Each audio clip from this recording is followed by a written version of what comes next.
شهر رمضان الذي أنزل فيه القرآن هدى للناس وبينات من الهدى والفرقان.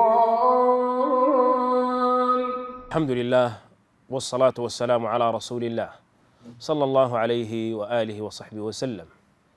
وعن أبي هريرة رضي الله عنه أن النبي صلى الله عليه وسلم قال: من صام رمضان إيمانا واحتسابا غفر له ما تقدم من ذنبه. وقال عليه الصلاة والسلام: من قام رمضان إيمانا واحتسابا غفر له ما تقدم من ذنبه. وقال عليه الصلاة والسلام: من قام ليلة القدر إيمانا واحتسابا غفر له ما تقدم من ذنبه. معنى إيمانا تصديقا بوعد الله سبحانه وتعالى وامتثالا لأمره، هو الذي شرع الصيام، فالمسلم يصوم امتثالا لأمر الله وتصديقا بوعده، واحتسابا أي احتسابا للأجر، فإذا فعل المسلم ذلك غفر له ما تقدم من ذنبه، أي غفرت الذنوب الماضية كلها. هذا فضل عظيم وفرصة كبيرة جدا للتخلص من الذنوب.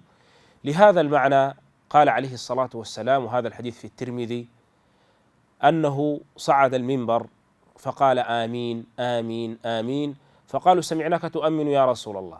قال: فإنه أتاني جبريل فقال: يا محمد، رغم أنفه من ذكرت عنده فلم يصلي عليك فقل آمين. فقلت آمين.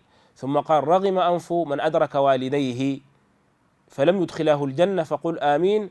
ثم قال: رغم أنفه من أدركه رمضان فلم يغفر له فقل آمين. فقلت آمين. إذا دخل رمضان وصفدت الشياطين ولله عتقاء من النار كل ليلة، وينادي منادي: يا باغي الخير أقبل، وللخير أعوان، وتعددت أسباب المغفرة، يخرج إنسان من هذا الفضل العظيم بلا مغفرة رغم أنفه. ومعنى رغم أنفه ألصق أنفه بالتراب، كناية عن الذل والهوان والخسارة والهلاك. نسأل الله سبحانه وتعالى أن يعيننا وإياكم، وصل اللهم وسلم على عبدك ونبيك محمد صلى الله عليه وآله وصحبه وسلم.